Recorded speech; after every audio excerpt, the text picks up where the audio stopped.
जय माँ कामाख्या मित्रों, इस चैनल में आप सबका स्वागत करता हूँ जिसका नाम है 10 महाविद्या सिद्धि। और आज का विषय है कि साल में 27 रात्रि मानी गई है तंत्र शास्त्र के अनुसार। इस बार पंच महोत्सव क्या है, पंच महोत्सव में क्या करना चाहिए, उनमें से एक जो रात्रि आने वाली है वो है काल रात्रि। काल रात्रि को नरक चतुर्दशी भी बोलते हैं एवं काली चौदस भी बोलते हैं।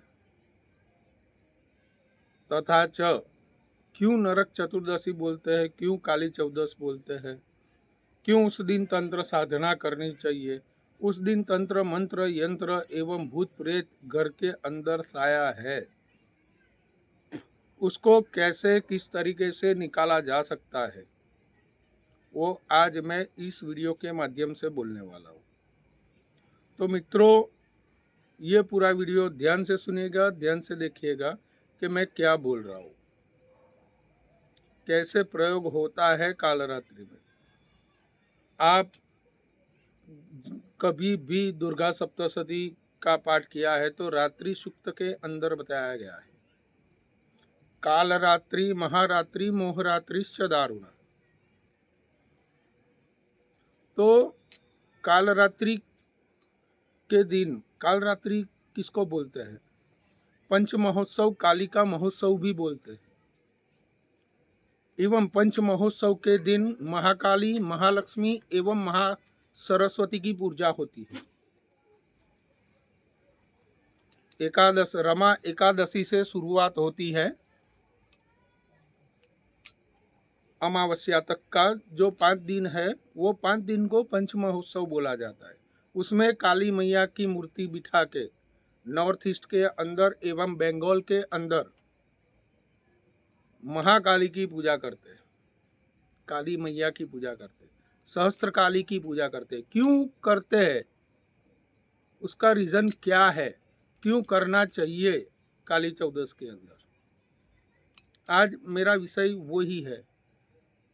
हर एक लोग अलग अलग माँ को रिझाने के लिए एवं भगवान हनुमान जी महाराज को रिझाने के लिए अलग अलग तंत्र मंत्र यंत्र के प्रयोग करते रहते हैं। लेकिन ऐसा आप क्या करें, सब लोग करते हैं वैसा मत कीजिएगा। मेरे वीडियो का मोटिव यही है कि जो दूसरा कर रहे हैं वैसा मत कीजिए आप, और जो सटीक है, विधान है, उस तरीके से कार्य कीजिएगा। चलिए, पंच महोत्सव में मैंने पहले धन्वंतरी त्रयोदशी के बारे में बोला था। अब धन्वंतरी का कलश रखने के बाद दूसरे दिन आती है नरक चतुर्दशी। नरक चतुर्दशी के दिन क्यों नरक चतुर्दशी गिनी जाती है, तो इससे कामरू देश की कहानी जुड़ी हुई है, माँ कामाख्या की कहानी जुड़ी हुई है। जब नरकासुर नामक एक राक्षस था जो माँ का परम भक्त था, उसने सारी विद्याओं में निपुण था। वो माँ धरा देवी एवं भगवान वाराह के पुत्र थे वो नरकासुर। तो उनको 10 महाविद्या की जो एक महामाया थी माँ कामाख्या, उसको प्रसन्न थी। तो शिवजी से वरदान पंच पात्र में माँ के श्री विद्या एवं सारी विद्याओं को अपने वश में करके 16 सहस्त्र शतकम इतनी लड़कियों को, राजकुमारियों को अपने घर बंधक बनाया था और भगवान शिव से वरदान मांगा था कि जो मेरे पुत्र होंगे तो मेरी कभी भी मृत्यु ना हो। लेकिन सारी जो कन्याएं थी वो रजस्वला नहीं हो रही थी कामरू देश में। तो जो रजस्वला नहीं होती है वो कभी भी माँ नहीं बन सकती है। शास्त्र के नियम अनुसार, माँ कामाख्या के विधान अनुसार, ये प्रकृति का मूल रहस्य है।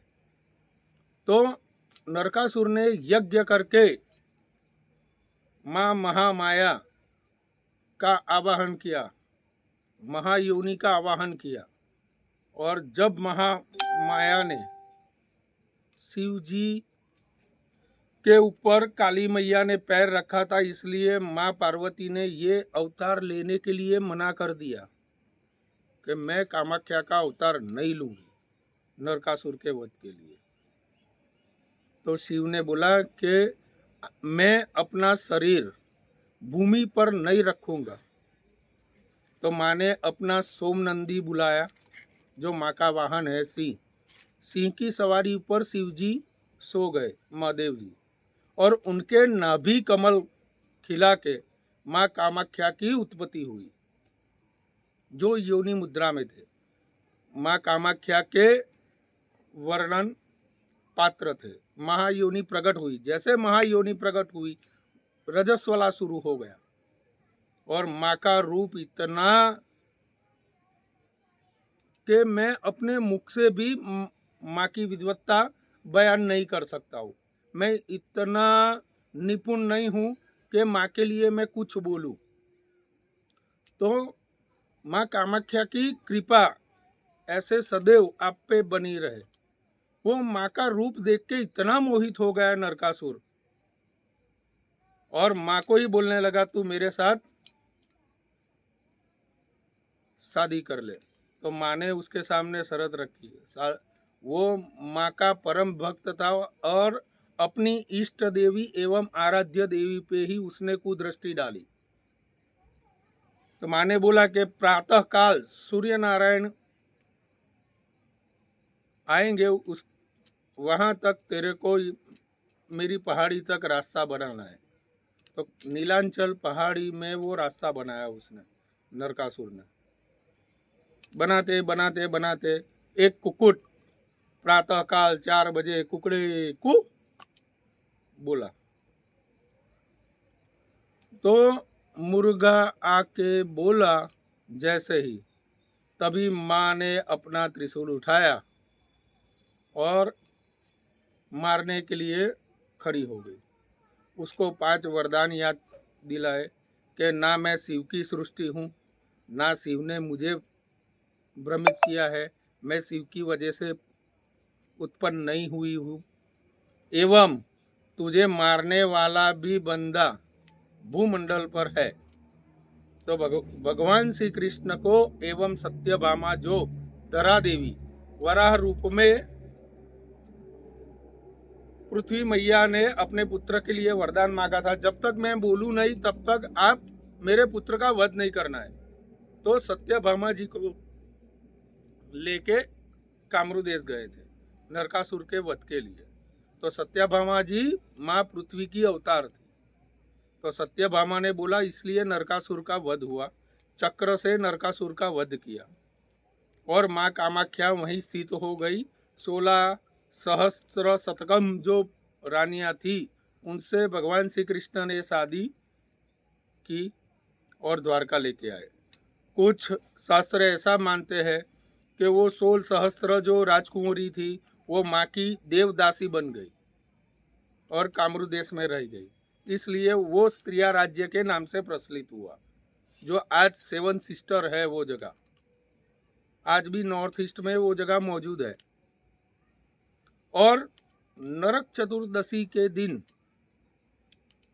जब नरकासुर का वध हुआ, तब नरकासुर ने माँ कामाख्या एवं भगवान श्री कृष्ण से वरदान मांगा, मुझे असुर के रूप में कोई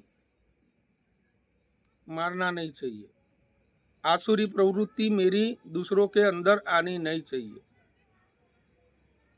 काला जादू हो कुछ भी, मेरे नाम से उत्सव मनाना चाहिए। मेरा जब अंत हो रहा है तो दूसरे लोगों उत्सव मनाने चाहिए।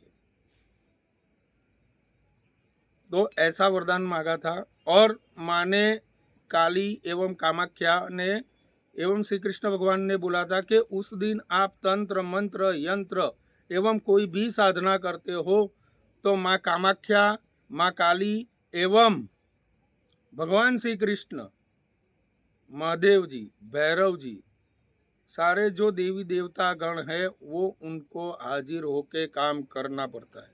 ये महाकाल संहिता में क्रोध भैरव बोल रहे थे। तो मित्रों, आपको नरक चतुर्दशी के दिन आपके घर के अंदर तंत्र मंत्र यंत्र यांत्रिक क्रियाओं आपके घर के अंदर हो रही है। नरक चतुर्दशी के दिन आपको अपने घर में नेगेटिव एनर्जी दिख रही है, तो आपको कुछ करना नहीं है। जो मैं बोल रहा हूँ वो टोटका सिर्फ कर दीजिएगा, तो आपके जीवन के अंदर जो भी कथित बाधाएं आ रही है वो नष्ट हो जाएगी।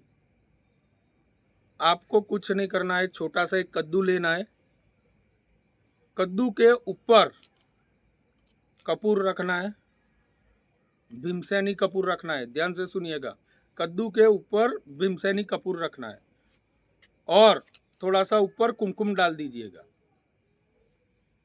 और पूरे घर के अंदर एंटी क्लॉकवाइज घुमाना है। 7 बार एंटी क्लॉकवाइज घुमाना है पूरे घर के अंदर।